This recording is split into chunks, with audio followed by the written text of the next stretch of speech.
Janata Dal secular के जरिए हम लोग कामकाज किया करते थे और अवामी कामकाज के लिए जनता दल सेकुलर इस शहर में सलसल निहाल साहब के वक्त से मुतहर्रिक रही। हालात अच्छे और बुरी पार्टी के साथ दोनों लगे रहे। सियासत में हालात हर वक्त यकसा नहीं होते, मगर हमने हमारे अवामी कामकाज में कभी कोई ढिलंगी नहीं रखी और हम इस बात को हमेशा मानते रहे कि सियासत ही एक ऐसा प्लेटफॉर्म है जहाँ से खिदमत, अवामी खिदमत का सबसे बड़ा प्लेटफॉर्म है, जहाँ से काम काज करना आसान होता है। और अवामी खिदमत और अवाम का काम काज करना यही सियासत है। बाकी सियासत के ताल्लुक से जो दूसरे डेफिनेशन हम लोग बताते हैं, हम उसको कभी नहीं मानते। सियासत का अव्वल डेफिनेशन यही है कि ये अवामी खिदमत और अवाम को फायदा पहुंचाने के लिए, उनकी तकलीफ को दूर करने के लिए काम काज करना। उसी सिलसिले में हमने हमेशा काम किए। एक वक्त जनता दल का ऐसा रहा कि मुल्की सतह पर जनता दल के प्राइम मिनिस्टर रहे, महाराष्ट्र में जनता दल सरकार में रही, निहाल साहब मिनिस्टर रहे, अपोजिशन लीडर रहे। इसी तरीके से काम काज चलता रहा। वक्त के साथ सोशलिस्ट नजरिया और जनता दल पार्टी के टुकड़े होते गए और उन नजरियात के टुकड़े होने की वजह से कहीं ना कहीं मुल्की सतह पर जनता दल कमजोर हुई और जनता दल सेकुलर मुसलसल कमजोर हुई। मगर उसके बावजूद हमने मालेगांव शहर में जनता दल के बैनर तले मुतहर्रिक रहे, लोगों का काम काज करते रहे।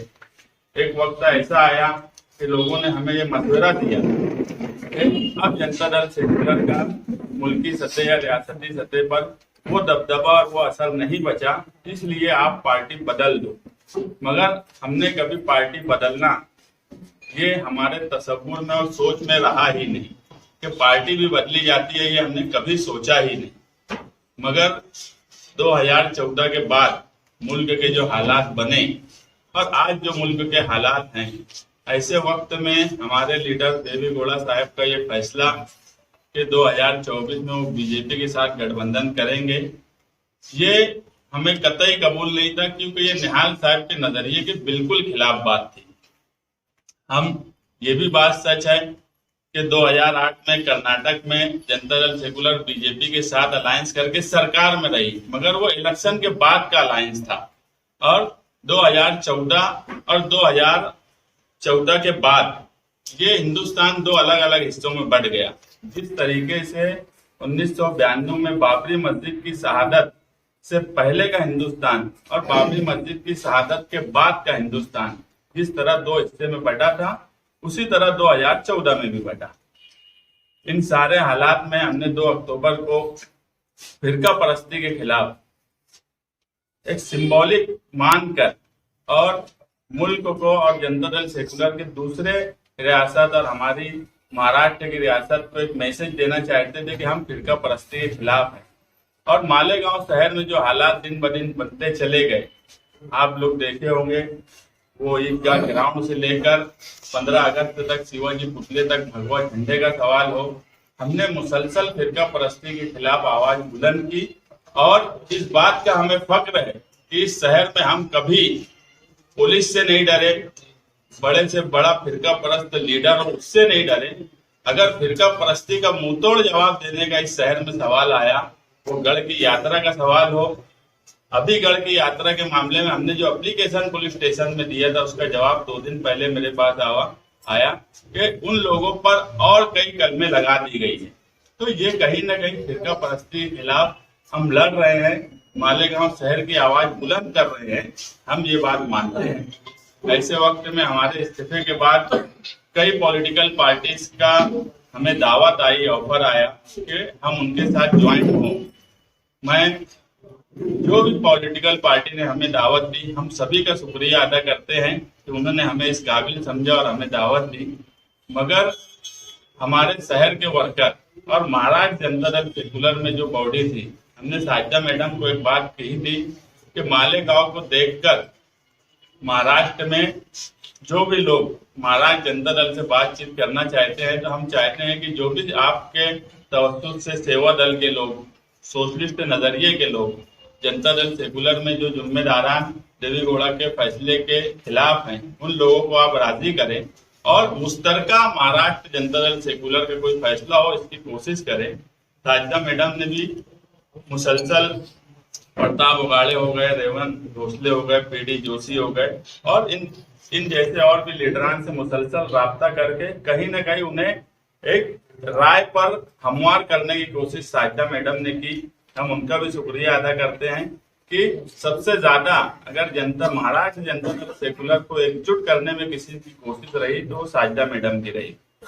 और उस नजरिए के साथ हमने तमाम ही पार्टीज की नियमावली देखी, उनकी घटना देखी, उनका काम करने का तरीका देखा, मुल्क के हालात देखे, मालेगांव शहर के हालात देखे और उसके बाद हमने ये फैसला किया कि आज के मुल्क के हालात और मालेगांव शहर के जो हालात बने हैं इस लिहाज से हम समाजवादी पार्टी में शमूलियत इख्तियार करेंगे, प्रवेश करेंगे कि उसकी नियमावली और हमारे नजरियात कहीं ना कहीं मेल खाते हैं। हम एक ही नजरिए से समाजवाद के नाम से शुरू किए गए लीडरान हैं।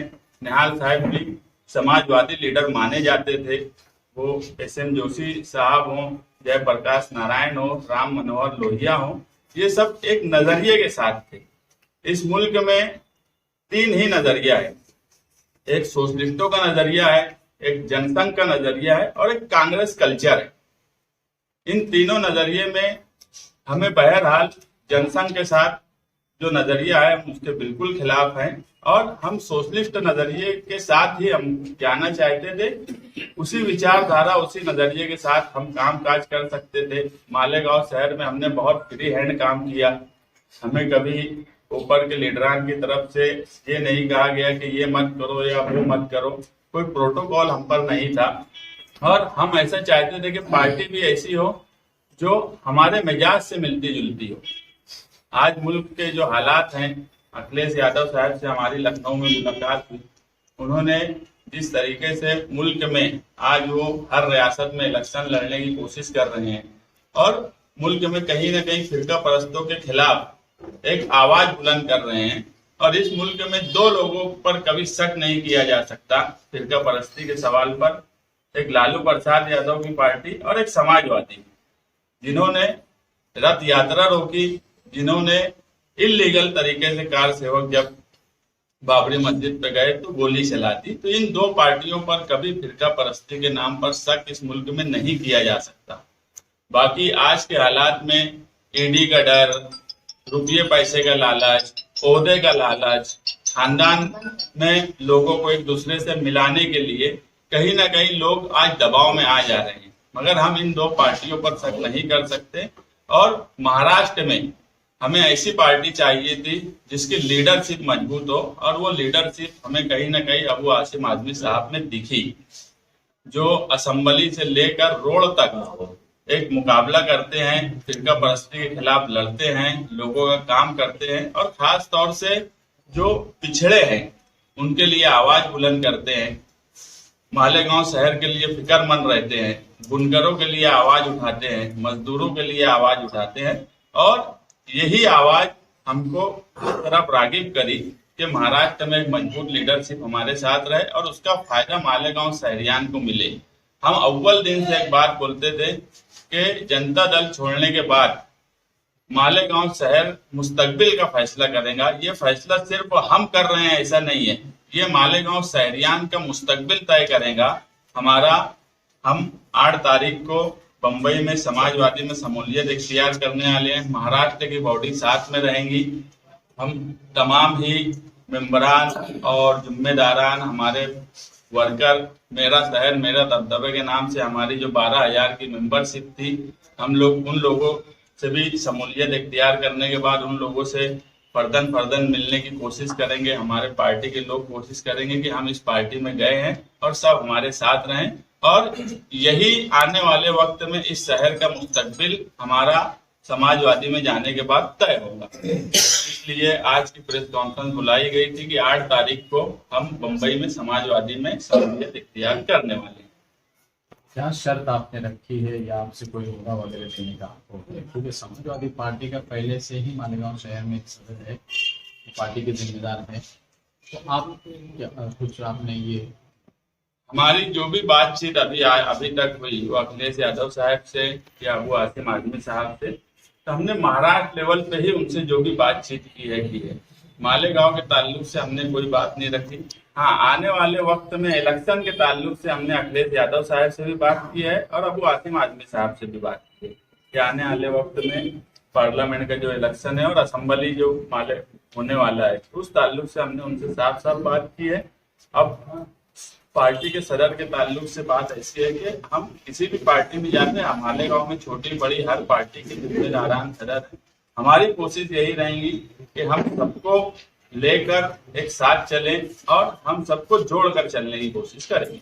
उम्मीदवारी आप असेंबली से भी मांग सकते हैं, पार्लियामेंट असेंबली की उम्मीदवारी हमने मांग ली है और हमें यकीन दिलाया गया है कि असेंबली की उम्मीदवारी हमें दी जाएगी। इसके अलावा और उसमें क्या क्या बातें हैं, अखिलेश यादव साहब का मालेगांव में एक जलसा होने वाला है मुंबई में शमूलियत के बाद।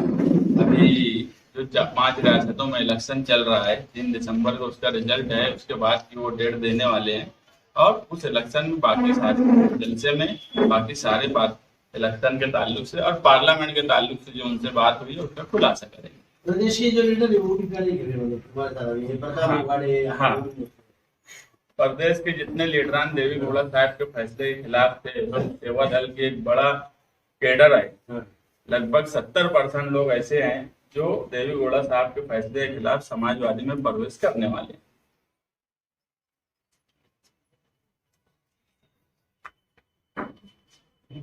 कांग्रेस रास नहीं आए थे, कोई बातचीत भी नहीं से नहीं, अभी तो देखो, मैं एक बात बोला कि जिन जिन लोगों ने हमें दावत दी थी हम सबका शुक्रिया अदा करते हैं और बाकी जो बातें हैं कि हमने दूसरी पार्टी में क्यों शमूलियत इख्तियार नहीं की, इसके ताल्लुक से हम आने वाले जलसे में बताएंगे। ये स्टेट के मेन लोगों ने 2-4 हमारे प्रताप उगाड़े हैं, रेवंत भोसले हैं, पीडी जोशी हैं, प्रताप उगाड़े, राजदा मैडम है,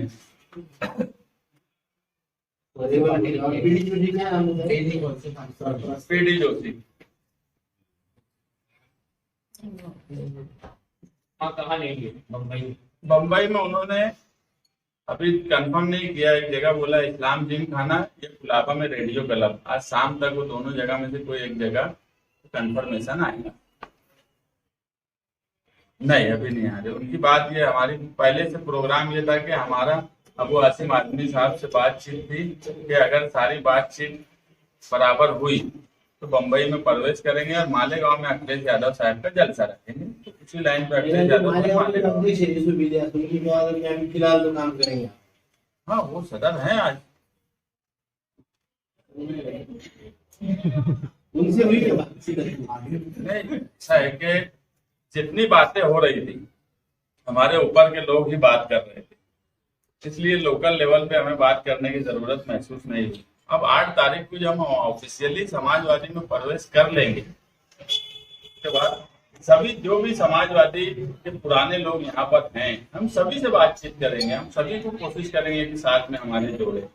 सतीम भाई, अभी आपने कहा असेंबली का टिकट मांग लिए, तो क्या आप आने वाले असेंबली में मौजूदा मंत्रालय काम नहीं करेंगे? आप हो सकता है वो हमारा काम करे।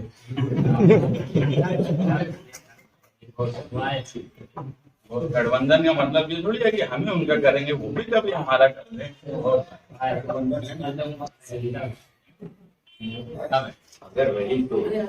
गठबंधन तो मालेगांव लेवल पे है। अब इलेक्शन वो लड़े कि हम लड़े, हो सकता है मिलजुल के वो हमारा इस बार काम कर देंगे, इसमें क्या है।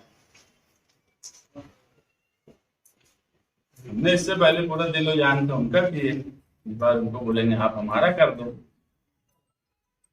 28 के इलेक्शन में भी उनका काम करने की बात की गई थी, ऐसा 28 के इलेक्शन का तो अभी सवाल नहीं है, 24 के इलेक्शन। 24 के। अब वो तो जो बातचीत जिम्मेदारान थे वो बैठ के बातचीत करेंगे उनसे।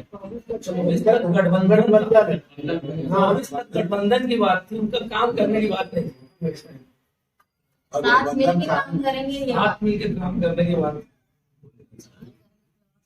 वो लेकिन इसे दोनों भी समाजवादी है, लेकिन थोड़े से विचारों में थोड़ा कहीं ना कहीं है। आप जिंदगी पूरी आपकी इसने गई, तो कैसा? ऐसा है कि हिंदुस्तान अब 2 हिस्सों में बढ़ गया है, कम्युनल और सेक्युलर। हमने पार्टी को छोड़ा। 2 पार्टी छोड़ते हैं सियासी फायदे के लिए या किसी ओहदे की लालच में, या जिनका जोर रहता है उनके साथ शामिल होते हैं। लेकिन हमारा पार्टी का जवाल आने के बाद भी हम जनता दल में इसलिए शामिल थे कि साथ ही निहाल अहमद साहब उनके साथ थे, उनके नजरियात से वो वाकिफ थे और पसंद करते थे। हालात ऐसे हो गए कि बिल्कुल नजरिए के बरखिलाफ कोई सोच नहीं सकता था कि देवी गौड़ा साहब बीजेपी के साथ पैक्ट करेंगे। हमको जब खबर आई कि वो बीजेपी के साथ पैक्ट करें, हम लोग मुसलसल उनसे कांटेक्ट करते रहे और उन्होंने हमको इस बात की यकीन दिलाया कि ऐसा होने वाला नहीं है। लेकिन जिस वक्त ऑफिशियल ऐलान हो गया उसके बाद हम लोगों ने महाराष्ट्र यूनिट में इस बात को रख दिया कि हम अब उनके साथ शामिल नहीं हो सकते, तो हम लोग वो इस्तीफा दे रहे। तो ऐसी हम किसी सियासी फायदे, जैसे इन्होंने पूछा इस पार्टी में क्यों नहीं गए, उस पार्टी, सियासी फायदे के लिए या कोई बड़े नाम के लिए हमको जाना होता तो दूसरी पार्टी में हम जाते। हम नजरियात के कायल लोग हैं, वो नजरिए के साथ रहेंगे जिसमें अक़लियत का फायदा, सेकुलरिज्म, सोशलिज्म कायम रहेगा। और तमाम पार्टियों को देखने के बाद हमको इस बात पर खुशी हुई कि समाजवादी पार्टी जनता पार्टी का एक पुराना हिस्सा रहा है, तो हमको कोई नयापन नहीं लग रहा उनके साथ शामिल होने। और यहाँ महाराष्ट्र की जो उनकी सदारत है, अबू आसिम साहब जो पार्टी संभाल रहे हैं, उनके नजरियात बिल्कुल हम लोगों से मिलते जुलते हैं, इसलिए कोई नई बात नहीं। ठीक है।